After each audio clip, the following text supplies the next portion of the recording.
Selamat pagi Indonesia, selamat pagi bagi kita semua. Salam Nusantara, salam Indonesia dari Sabang sampai Merauke. Tuhan Yesus mengasihi Bapak Ibu Saudara-saudara yang kasih. Tuhan Yesus menyayangi Anda, saya mengasihi Anda juga. Mucho gusto ya. Bagi bapak-bapak, ibu-ibu, saudara-saudara yang kasih dalam Tuhan Yesus Kristus, opung nenek, kakek, mbak, engkong tulang dan tulang, dan juga bapak tua, bapak muda, juga akang, abang, adik-adik, semualah, siapa saja yang tidak bisa sebut. Tuhan memberkati. Puji nama Tuhan. Tema firman kita adalah yang terdapat dalam kisah ini agak panjang, itu sebabnya saya akan menyingkat begitu luar biasa. Jalan derita menuju istana, ya. Jalan derita menuju istana. Itu tentang kisah si Yusuf ini. Kita bersambung kisah Yusuf ini yang karena ini sangat menarik. Yang pertama, saya tidak, tapi Anda bisa dari pasal 37 sampai pasal 42, ya. Nanti di 43-nya lain lagi kita akan bawakan. Puji nama Tuhan, di sini kita bisa melihat dari pasal demi pasal itu. Yang pertama, Yusuf itu jalan yang jalan derita yang pertama yang dialaminya, ia dibenci saudara-saudaranya. Karena apa? Karena mimpi saja dia dibenci oleh saudara-saudaranya. Dia bermimpi 11 berkas-berkas, dia bersama saudara-saudaranya, dan berkas-berkas saudara-saudaranya sujud menyembah kepada dia. Itu membuat mereka, matahari, bulan, dan bintang sujud menyembah kepada dia, dan berkas semua. Itu membuat sakit hati saudara-saudaranya. Dan apalagi itu bapaknya sangat memberikan dia kasih sayang yang lebih daripada yang lain. Dan itu membuat mereka sakit hati. Yang kedua, dia dimasukkan sumur. Jadi ketika dia mengantar makanan, bukannya malah berterima kasih kepada adiknya sudah jauh-jauh sampai datang ke Dotan, tapi justru kakak-kakaknya memasukkan dia. Tetapi ada juga dari kakak-kakaknya yang tidak mau membunuh dia, ya. Dia akhirnya dimasukkan ke sumur. Dengan Ruben mengatakan kita masukkan ke sumur dengan maksud supaya nanti kalau dia berpisah dari saudara-saudaranya dia bisa mengangkat kembali. Tapi justru ketika dia pergi, saudara-saudaranya kemudian yang ketiga itu dia dijual kepada kafilah Ismail, dan kemudian kafilah Ismail menjualnya kepada Potifar. Itu jalan yang sangat keras dalam kehidupannya. Jadi jalan derita yang harus dilalui oleh seorang remaja yang baru berusia 17 tahun. Anda bisa bayangkan seorang usia 17 tahun harus mengalami banyak kesulitan, harus mengalami banyak kesusahan. Yang tadinya dia senang-senang di rumah bapaknya, tetapi kemudian dia harus dijual menjadi seorang budak yang tidak berarti.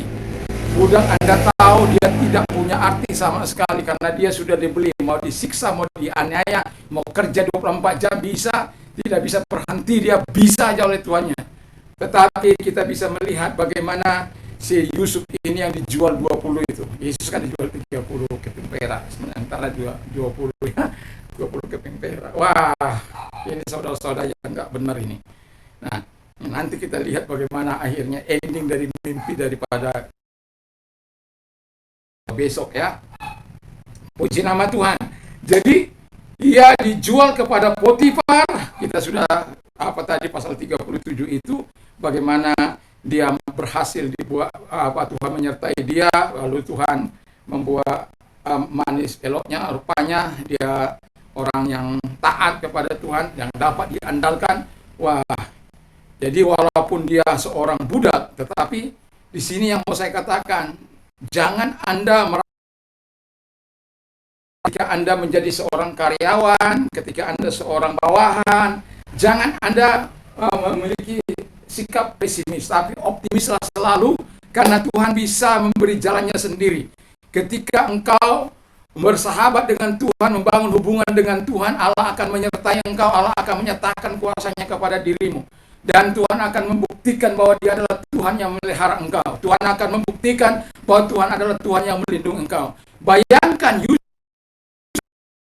sudah dibunuh oleh saudara-saudaranya, tapi ada salah seorang saudaranya yang tidak setuju, yaitu Ruben. Dan kalau mungkin daripada dia mati di situ sia-sia, ya mungkin si Yusuf nggak akan pernah menjadi pemimpin di istana Firaun. Nggak akan mungkin, karena Dia udah mati dalam sumur, tapi karena Yehuda, ya, ayo kita jual saja. Dan akhirnya semua derita yang dialami oleh Yusuf itu adalah dalam rencana Allah. Perkataan yang saya suka merekakan hal-hal yang jahat terhadapku, tetapi Tuhan mereka-rekakan hal-hal yang baik dari apa yang jahat yang engkau lakukan. Waduh, itu mah hanya orang yang rendah hati nanti itu akan bawakan itu. Bagaimana tidak, ya? Orang yang harusnya kakak-kakaknya ini harus dibasmi juga. Kakak-kakaknya harus dibinasakan juga karena engkau banyak kali menderita. Tapi dia nggak lihat itu karena apa? Dia memandang kepada Tuhan. Kalau bukan kakak-kakak, dia sampai di istana. Bahkan dia bilang bahwa kedatanganku mendahului kamu kemari adalah untuk memelihara satu kehidupan anak bangsa, satu kehidupan generasinya. Jadi, wah, itu remaja yang punya visi yang sangat luar biasa. Tapi banyak sekarang ini remaja-remaja nggak punya visi lagi, hilang visinya karena terlalu banyak main game. Jadi tidak visioner, ya, tidak tahu lagi apa yang dikerjakan. Masalah sedikit nggak tahu, udah. Masalah tidak rumit tapi dijadikan rumit. Aduh, nggak punya daya juang yang tinggi. Karena apa? Hanya kesenangannya game. Menyelesaikan pendidikan anak-anak saya itu karena game aja yang diapai. Karena saya marah dengan mereka. Tapi ya begitulah rupanya generasi ini. Mereka ini generasi apa sudah? Generasi Z mungkin. Generasi yang tidak bisa hidup tanpa itu, ya, tanpa game itu. Tapi saya mau katakan, kalau itu kita lakukan, kita dibuatnya lumpuh. Alat itu kita pakai untuk memperkaya khazanah kita. Dan salah satu, saya memang tidak bisa menggunakan ini. Saya ini generasi baby boomers. Jadi untuk melakukan ini saja saya dibantu anak saya ini. Kalau enggak pernah ada ini, ya. Enggak akan pernah ada ini. Tapi itu dimulai dari dimana Tuhan memberikan visi bagi saya untuk memberitakan Injil melalui YouTube. Jadi saya mau melakukannya, belajar taat kepada Tuhan. Jadi jalan derita menuju istana, dan kemudian dipitnah, dimasukkan penjara. Di penjara ia menerjemahkan mimpi, ya, juru minuman, ya, yang melihat ada 3 dandan itu apa, anggur yang lalu kemudian bertandan 3, lalu kemudian dia peras diberikan. Apa artinya dia nggak tahu, semua teman-temannya ditanya nggak tahu, tapi Yusuf tahu. Akhirnya diterjemahkan, dan kemudian dia bisa nanti 3 hari ini kamu akan dipanggil dan kamu akan ditinggikan kembali kepada posisimu. Lalu karena juru roti ini juga tertarik juga, saya sedang menjunjung 3 bakul yang paling atas berisi panganan raja, tapi sayang dia dimakan raja, dimakan burung-burung. Wah, lalu ini sadis ini. Tapi ya memang harus begitu. Nanti dalam 3 hari kau akan ditinggikan setinggi-tingginya. Ya, dia dipancuk, digantung itu, ya. Lalu kemudian burung-burung akan memakan engkau. Karena apa? Itu makanan raja itu tidak dijaga dengan baik. Jadi itu yang membuat dia digantung, ya. Jadi kemudian di sini yang mau saya katakan, kemudian pada endingnya dia masih mengatakan kepada juru minuman raja, ingat lo ya, kalau nanti kamu di istana, jangan lupa saya ini di penjara bukan karena kesalahan saya, jadi kamu harus bebaskan saya. Tapi dasar lupa, ya, lupa, ya,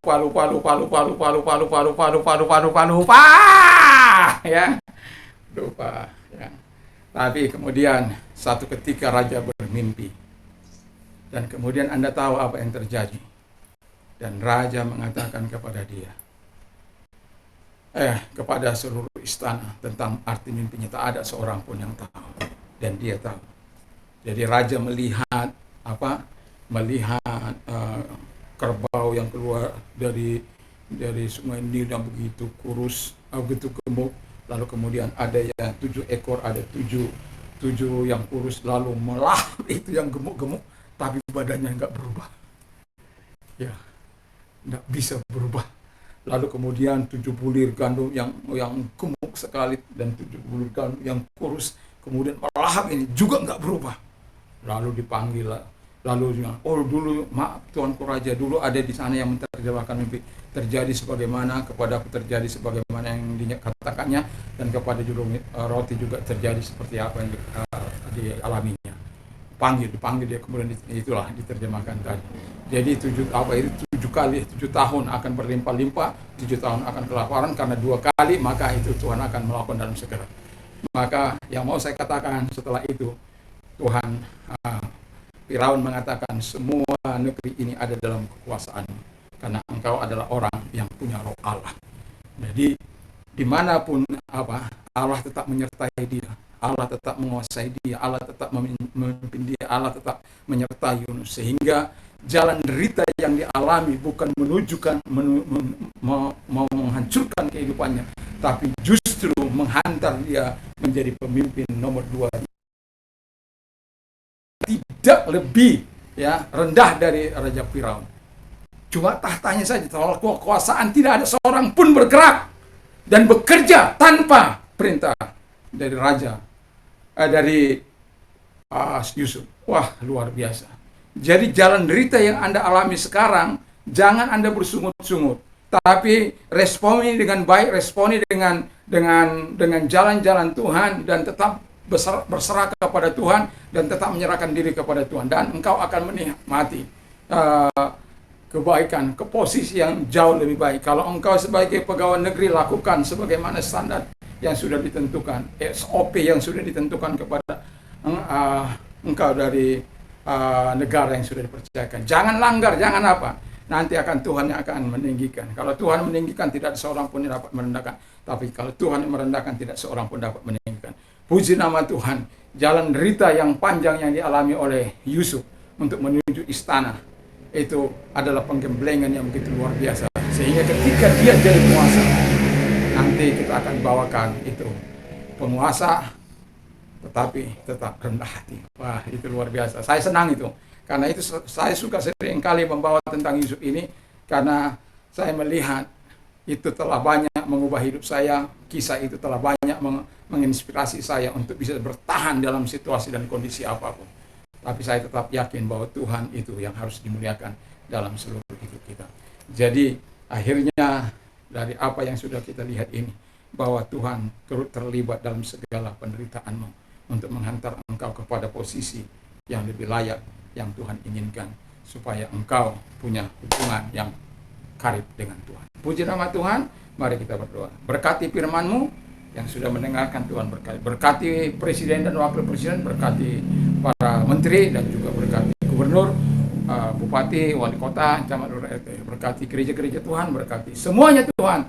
Berkati pegawai negeri, berkati pengusaha, berkati semualah Tuhan Yesus. Kau berkati dari supir kah, dari nelayan kah, dari buruh kah, Tuhanlah memberkati mereka. Terima kasih karena Tuhan mengajar kami untuk berdoa bagi semua orang. Dan juga bagi yang mau menerima Yesus sebagai Tuhan, ikuti doa saya, izinkan saya memimpinnya dalam doa.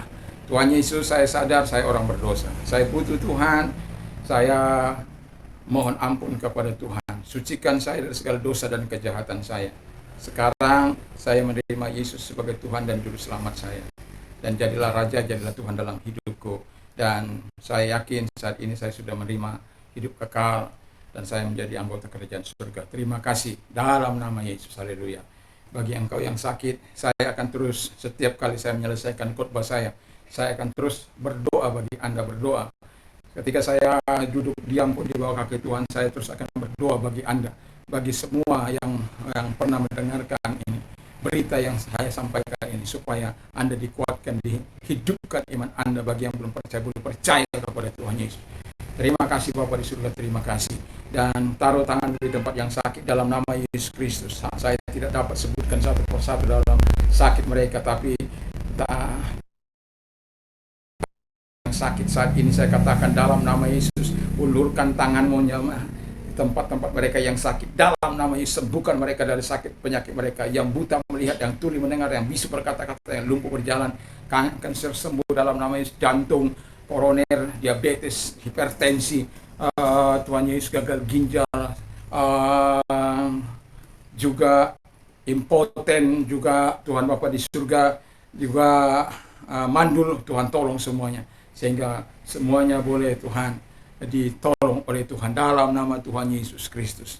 Terima kasih Bapak, terima kasih bagi Anda yang mengalami keterikatan sehingga Anda menjadi aib bagi keluarga Anda. Saya mau katakan, Tuhan tidak pernah berubah, Tuhan bisa menolong Anda. Kalau Anda orang mau berubah, taruh tanganmu di dada Anda dan katakan kepada Tuhan, saya mau diubah oleh Tuhan. Bapak, lihat tangan-tangan yang sudah ditaruh mereka di dada mereka, dan kami berdoa agar Engkau melepaskan mereka dari segala ikatan mereka, dari lesbika, kejahatan, apapun jenis kejahatan, apakah itu narkoba, apakah judi, apakah penipuan, apakah apa saja. Tuhan, bebaskan mereka sehingga mereka tidak lagi menipu orang, tapi mereka bekerja dengan tenaga mereka, dengan kemampuan mereka, bahkan mereka bisa menjadi berkat bagi banyak orang nantinya. Terima kasih Bapak di surga, terima kasih. Dan bagi Anda yang mengalami persoalan, saya tidak tahu masalah Anda, tetapi Tuhan Yesus adalah jawaban dalam setiap persoalan. Selama engkau mau memintanya kepada Tuhan, ya Yesus sendiri yang mengundang Anda, marilah kepadaku, hai kamu yang letih lesu dan beban berat, aku akan memberikan kelegaan bagimu. Dalam nama Tuhan Yesus, angkat tanganmu, maka Tuhan akan turun tangan kepada Anda. Bapak di surga, engkau melihat tangan-tangan yang mereka angkat kepadamu Bapa di surga. Tuhan, ulurkan tanganmu menjamah mereka, menjangkau mereka, menjauh seluruh apa yang mereka butuhkan, membebaskan mereka dari kesesakan mereka, memberikan kelegaan bagi mereka di dalam nama Yesus, sehingga mereka bisa bersuka cita, mengalami perubahan, ekonomi mereka ditingkatkan, usaha mereka ditingkatkan, bisnis mereka ditingkatkan, pekerjaan mereka dipulihkan dalam nama Yesus. Apapun itu Bapak di surga, Tuhan tolong semua. Terima kasih. Dalam nama Yesus kami bersyukur dan berdoa. Haleluya, amin. Bagi Anda yang sudah menerima Yesus sebagai Tuhan dan Juru Selamat, saya mau katakan, biarkan kasih Tuhan tetap menyertai kita. Dan saya mau sarankan, tetaplah setia kepada Tuhan Yesus Kristus dan masuklah ke dalam gereja lokal yang terdekat dari rumah Anda. Dan juga saya mau katakan kepada kita semuanya, bagi yang sudah ditolong dalam sakit penyakit ataupun yang sudah dibebaskan, mengalami perubahan, dan juga yang mengalami kelepasan dari permasalahannya, saya mohon yang untuk komen di kolom komen, dan bila perlu share kepada sahabat-sahabatnya supaya nama Tuhan dipuji, dan tujuannya adalah nama Dia ditinggikan. Mari kita bersaksi bagi Tuhan. Puji nama Tuhan. Damai sejahtera Allah yang melampaui segala akal akan memelihara hati dan pikiran dalam Kristus Yesus. Berbahagialah orang yang mendengar dan memelihara dan melakukan dalam hidupnya. Iman timbul dari pendengaran firman Kristus. Apa saja yang orang lain ingin lakukan kepadamu, lakukan jugalah demikian. Aku akan mencukupi segala kebutuhanmu, ya. Kebutuhanmu, segala kebutuhanmu. Percaya pada Yesus, percaya. Beri kemuliaan bagi Dia, beri kehormatan bagi, beri. Ya, haleluya. Nama Tuhan. Saya senang ayat ini karena apa? Ayat-ayat ini memberkati saya. Jadi luar biasa, ya. Segala perkara dapat kutanggung dalam Dia memberikan kekuatan bagiku. Salam. Kalau engkau beraktivitas, ingat Tuhan menyertai engkau. Ketahuilah bahwa Tuhan menyertai engkau sampai kepada sama dengan Yesus. Kita lakukan perkara-perkara yang besar. Jangan berikan kesempatan bagi si iblis, tapi beri kesempatan bagi Allah untuk berkarya sebesar-besarnya dalam hidup kita. Dalam nama Yesus. Salam Indonesia, salam Nusantara. Haleluya. Amin.